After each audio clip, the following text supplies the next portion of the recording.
स्थिर विद्युतिकी के chapter 1 Coulomb का नियम तथा विद्युत क्षेत्र से थ्योरी का पार्ट 3 बताऊंगा।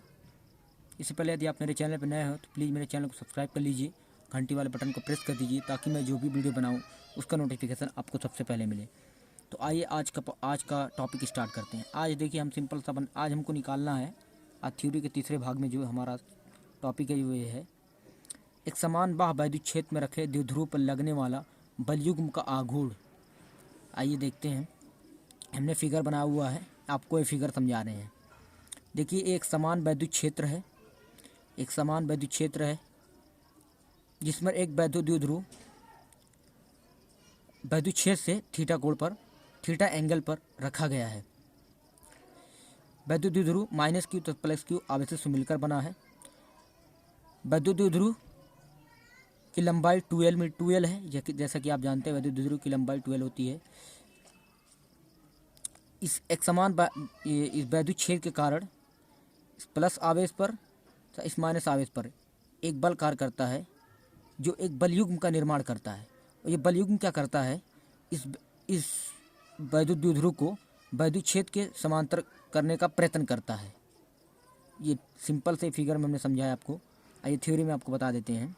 माना ए भी एक वैद्युत द्विध्रुव है जो एक समान वैद्युत क्षेत्र ई में क्षेत्र से थीटा कोण पर रखा गया है।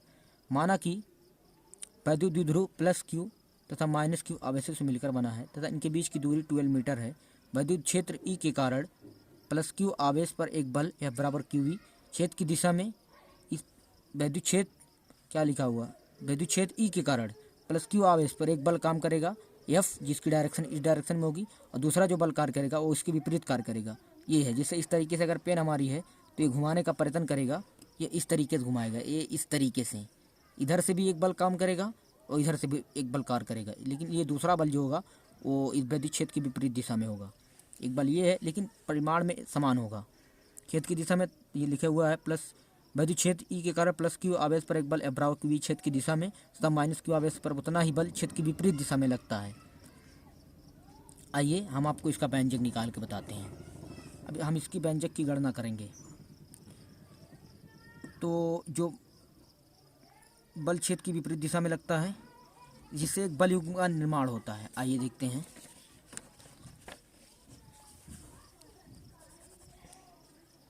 बलयुग्म का जिससे एक बलयुग्म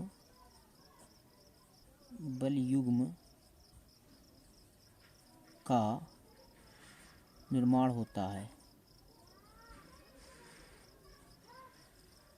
बलयुग्म का निर्माण होता है जिसे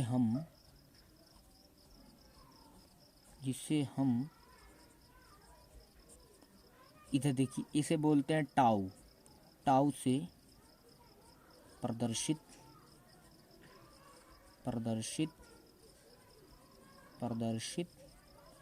करते हैं। टाउ से प्रदर्शित करते हैं। अब आइए इसकी गणना, इसी बल को हमें निकालना है। तो इसके लिए हमें देखिए, पहले देखिए, आइए तो जो टाउ बराबर होगा एक बल का परिमाण, एक बल का मैंने कोई भी बल ले लीजिए क्योंकि दोनों समान है, एक बल का परिमाण दोनों गुणे दोनों बलों के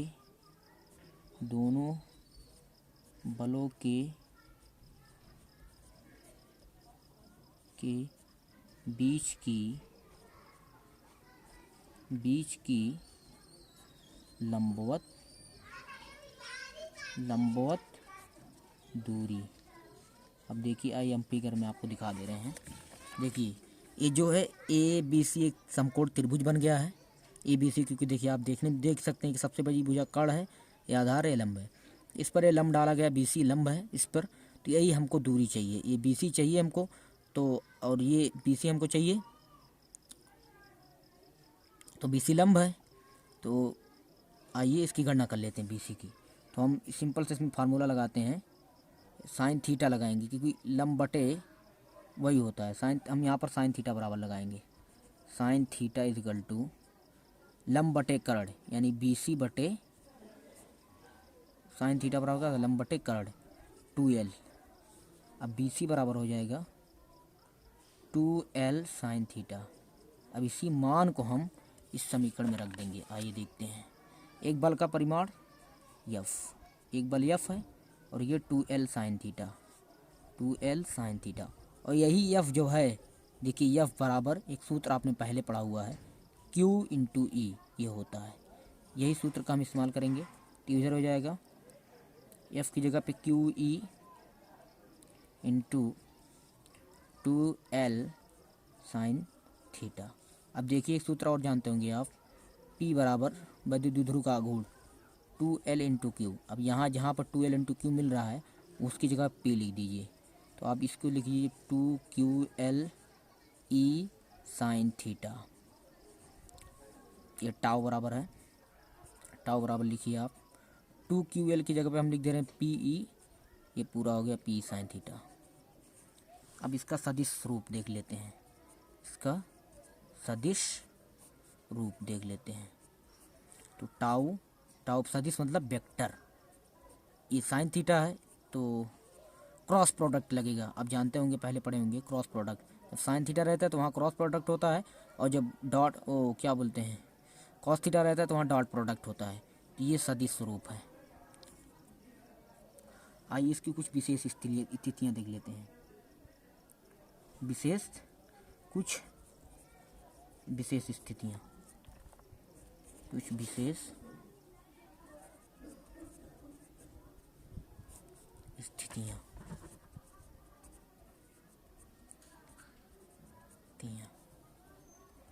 पहली स्थिति देख लीजिए,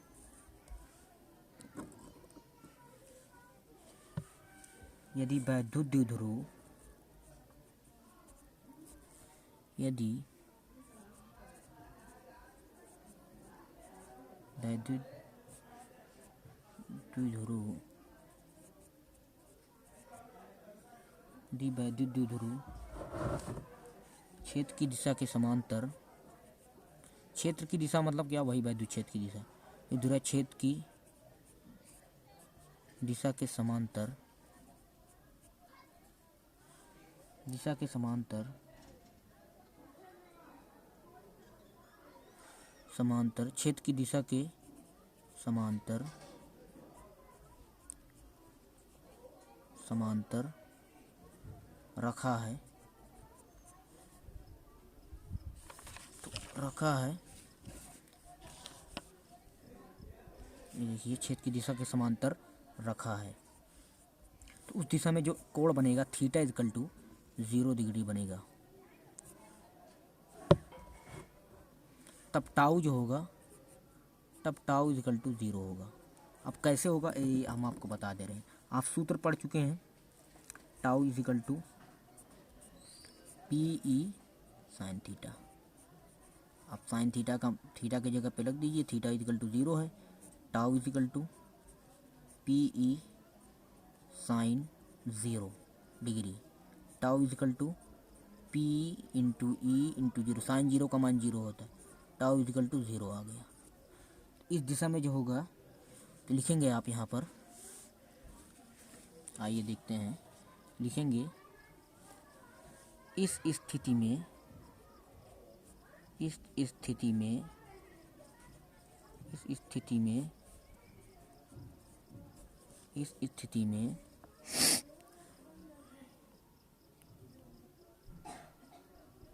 वैद्युत द्विध्रुव पर, वैद्युत द्विध्रुव पर, ध्रुव पर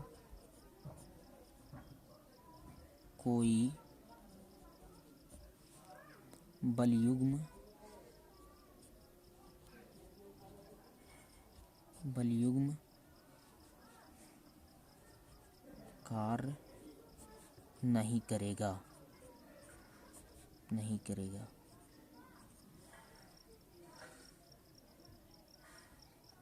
करेगा। अब आइए हम आपको दूसरी स्थिति बता दें।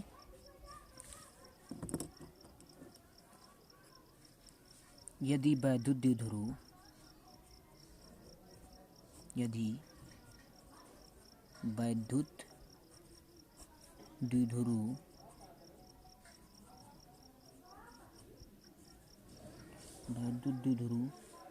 यही क्षेत्र के लंबवत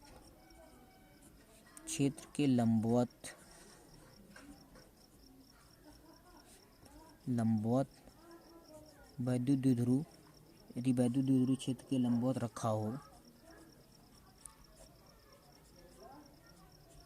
तो थीटा जो होगा वहाँ कोण कितना बनेगा, लंबवत रखा 90 डिग्री कोण बनेगा।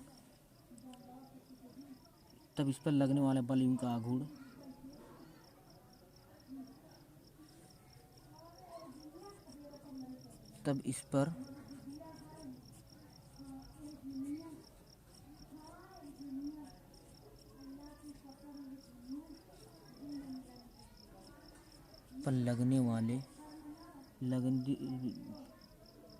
लगने वाले बल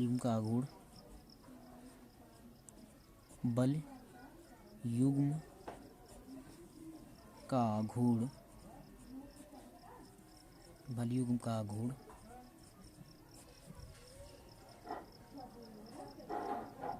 अधिकतम होगा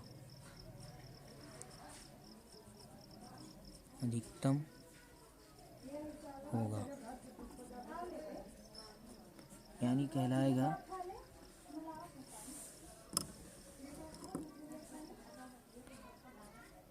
टाउ मैक्स। इसे कहते हैं टाउ मैक्स कंडीशन। अगर जो हमारा वैद्युत द्विध्रुव क्षेत्र के लंबवत रखा हो, यानी 90 डिग्री कोण बन रहा, उस दशा में जो हमारा टाउ होगा यानी बल का आघूर्ण जो होगा वो मैक्सिमम होगा। तो इधर लिख सकते हैं आप थीटा इक्वल टू 90 डिग्री है, तो आप जानते हैं, पहले आप टाउ मैक्स मत लिखिए, आप पहले लिख लीजिए टाउ इक्वल टू क्या होता है, पी साइन थीटा। अब टाउ इक्वल टू लिख लीजिए P E into sine 90। Tau equal to P E गुणे 1, tau equal to P E. अब इसे लिख सकते हैं हम, इसे कहेंगे हम टाउ मैक्स। इस पर टाउ जो है अधिकतम आता, क्योंकि इस बार जब 0 डिग्री लिया गया था तो आज सुनना है था, आप किसी भी एंगल पे चेक कर सकते हैं। अगर 90 के सिवा कोई भी एंगल चेक करेंगे, सबसे ज़्यादा जो टाउ का मान आता है वो 90 डिग्री पर अधिकतम होता है। तो लिख सकते हैं tau max equal to P. आप डायरेक्ट एक सूत्र लगा सकते हैं, अगर थीटा 90 दिया है तो डायरेक्ट इस सूत्र का इस्तेमाल कर सकते हैं सीधे में। तो आज के लिए दोस्तों इतना ही। Thanks for watching.